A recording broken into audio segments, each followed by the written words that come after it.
We ranked the Eastern Conference a couple weeks ago on Twitter. You can follow us there at the Three Wise Guys PC.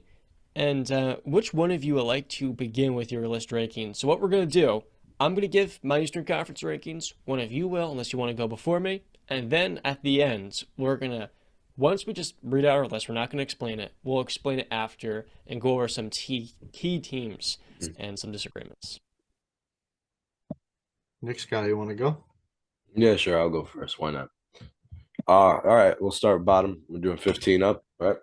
Same as last time. All right. My bottom tier, I'm going to go at 15, the last, and certainly the least, is the Detroit Pistons.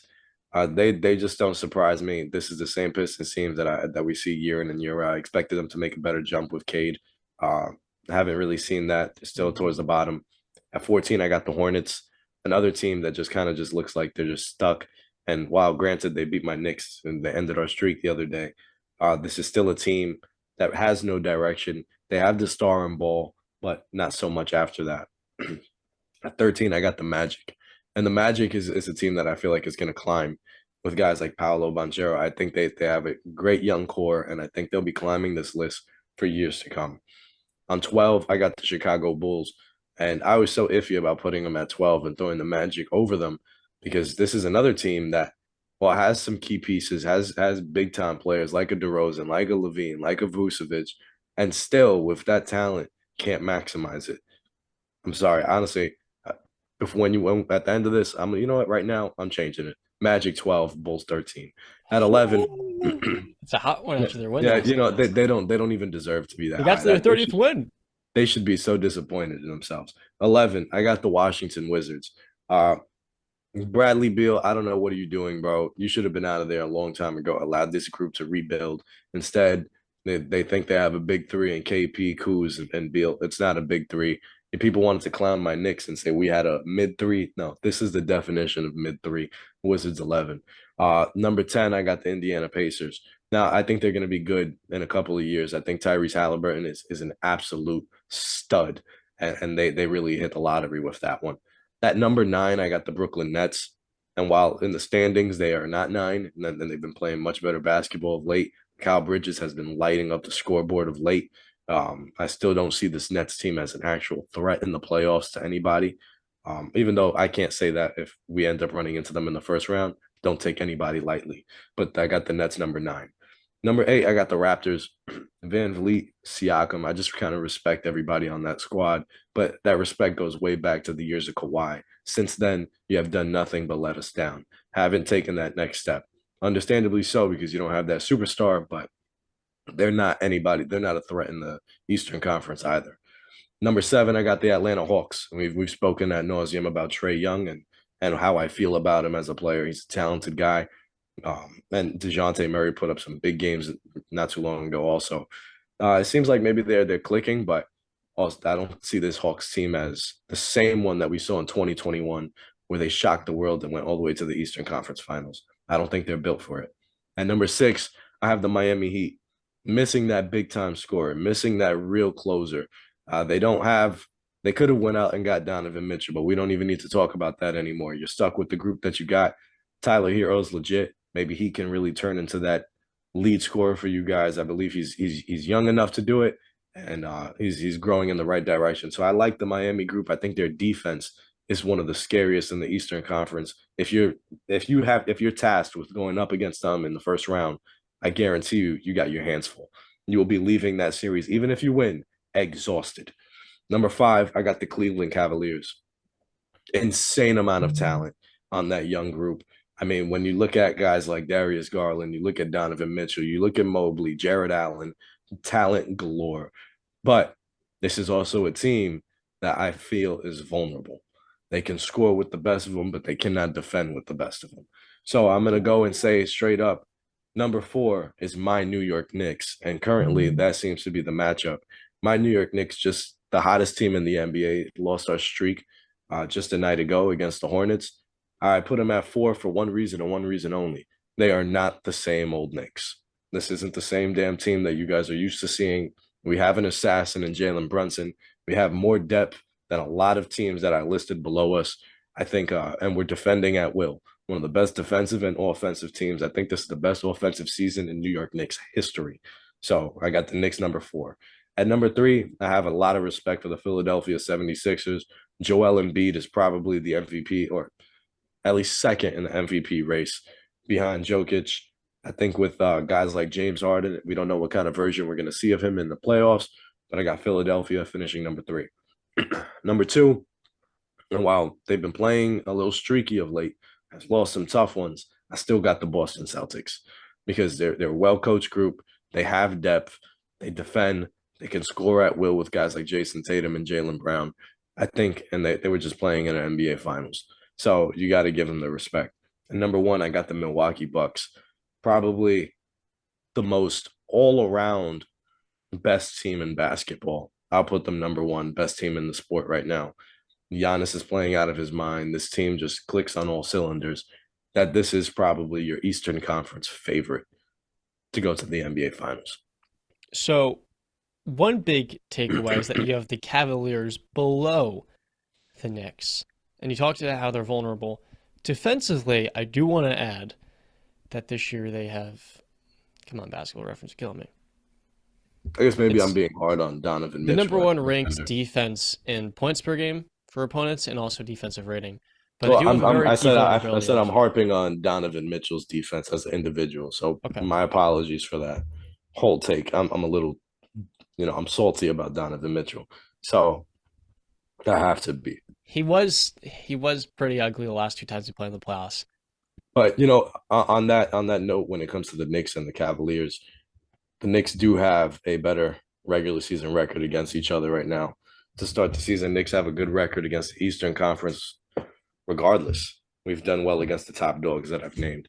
So I do think the Knicks are a better basketball team. And if there's any team that I think we have the best shot of taking out in the first round, I think it's Cleveland. I agree with you on that. You want to know why? The Cavaliers' small forward position is so bad that if you leave Isaac Okoro open, that's something Tom Thibodeau will like to do, kind of leaving the worst player out there into his own corner. That Cavaliers offense is going to face a ton of size. And Mitchell Robinson, Julius Randle. It's going to be a heavy task for Jalen Brunson. I think that series, though, will go 6, 7 games. Yeah, I agree. It'll be a dogfight. Brandon, what did he get wrong? What do you think? You want me to give my list? I want to rate Justin first. I do agree with you. Bucks, in my eyes, I'll get into in a little bit. I think they're better than the Celtics. And then you had Philadelphia at number 3, right? I think that's a fair placement, 3 or 4 for Philly. And then lastly, I think this Bulls team, they've been playing better recently. Zach LaVine's been playing better. They beat the Nuggets last night, and one of the worst games I've ever seen Jokic play. But I'm pretty confident when they play the Rockets in their next game, they're going to lose because that's what the Bulls have done all season on them. I really enjoyed your analysis in the team because they're probably the biggest joke in the Eastern Conference. The Bulls have no assets. They have no first round pick this year unless that finishes in the top 4, which it would then, and they have no direction.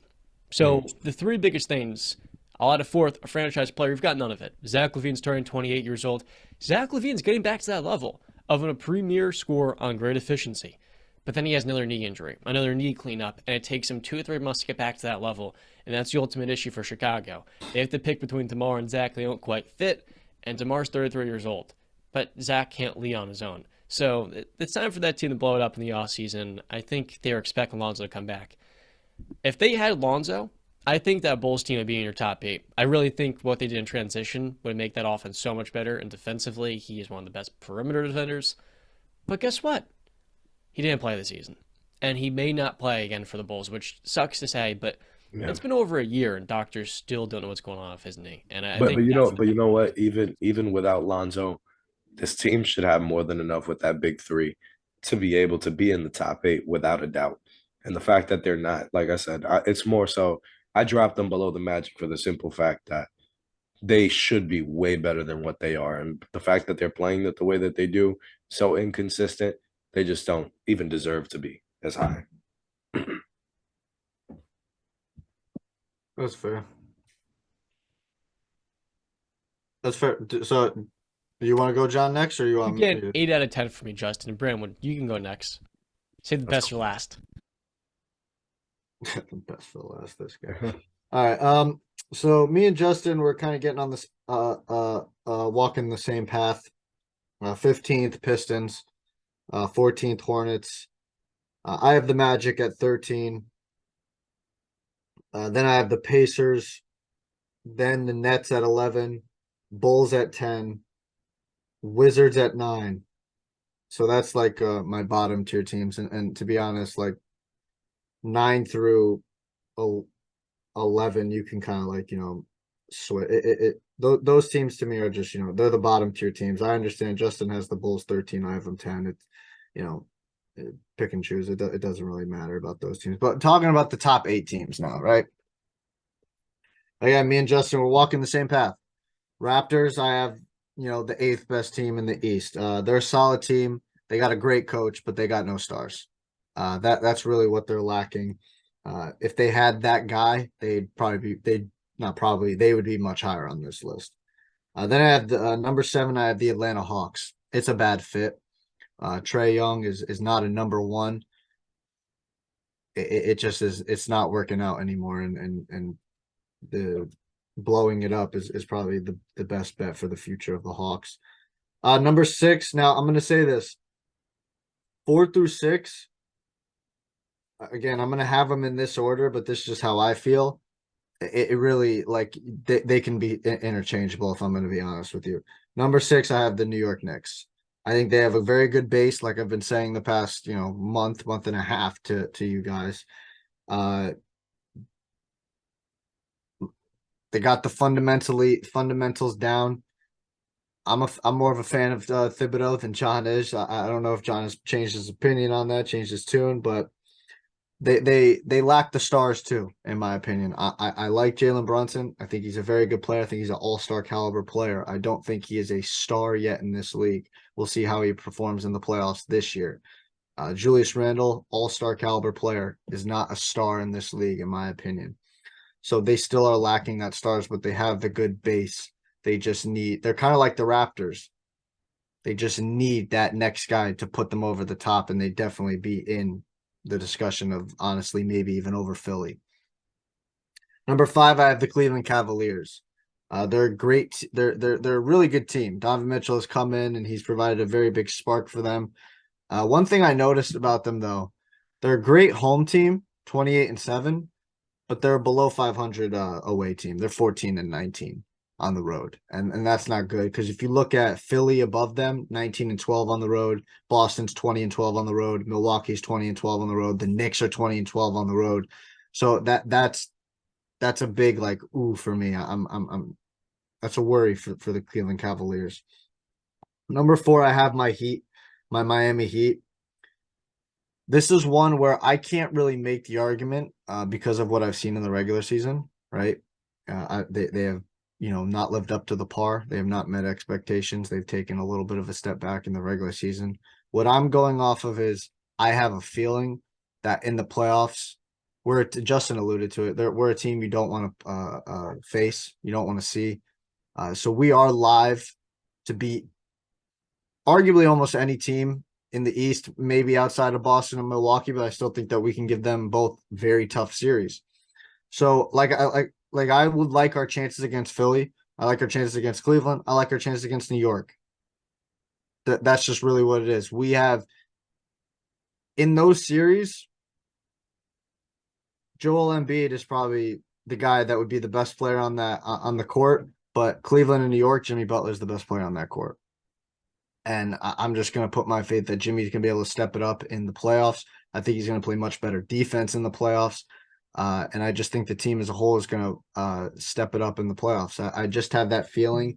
It's not really something I can argue for the regular season from what I've seen. It's just more of a feeling that I got about my Miami Heat. Number 3, I got the 76ers. I agree with Justin. But they're not real contenders. They're frauds. They are like the Minnesota Vikings. We know about James Harden's lack of showing up in the playoffs, and Embiid's injury history. It's all there. And Doc Rivers, his playoffs not success since the big 3 of the Celtics. So they've got a lot of holes in terms of getting over the hump, and that's not good for a championship caliber team. Plus, I just don't like really the way they play basketball. Number 2, I had the Milwaukee Bucks. You got prime Giannis, right? You got Drew Holiday, who's playing very good basketball right now. On the offensive end too, he's starting to step it up. We'll see if that can be continued in the playoffs. I'm not very favorable on that. Chris Middleton, they're hoping on him getting healthy. That's a very big key. You're not winning a championship without Chris Middleton. You're not beating Boston without Chris Middleton. Let's just be completely honest. A healthy Middleton, I should say. He could be on the court, but if he's not healthy and playing to the level, you're not beating Boston. So they just have to work on building the chemistry, the continuity, and the rhythm, and getting the rhythm back with Middleton over the next month and honestly. And then number 1, I still have the Boston Celtics as the best team in the East. They're still my pick for the to make it to the NBA Finals out of the Eastern Conference. I think they're arguably the deepest team in the NBA. They should be the favorites. And like I said, coming into the season, like I said, have been saying throughout the entire season, they were in the NBA Finals last year, and we all pointed their one major flaw, their one major issue was they didn't have a point guard. They got that guy now, Malcolm Brogdon. So I can't see how you get that guy and you take a step back. I think you take a step forward. Now, biggest question for Boston is playoffs. And you say, what do you mean playoff, Brandon? What are you, crazy? They were in the finals last year. In terms of, they have a new head coach. Now, he's done a very good job in the regular season. But how many times do I got to tell everybody the playoffs are a different animal? And we're going to see what he's really made of in the playoffs. Ime Udoka, we know what he showed us. Yeah. He got to the NBA Finals. They had a great turnaround in the start of January, and then the playoffs, they rode that high. So I always mess up his name. Please say his name. Joe Mazzulla. Mazzulla, thank you. Joe Mazzulla, you've done a great job in the regular season. Playoffs are a different animal. They're going to need you.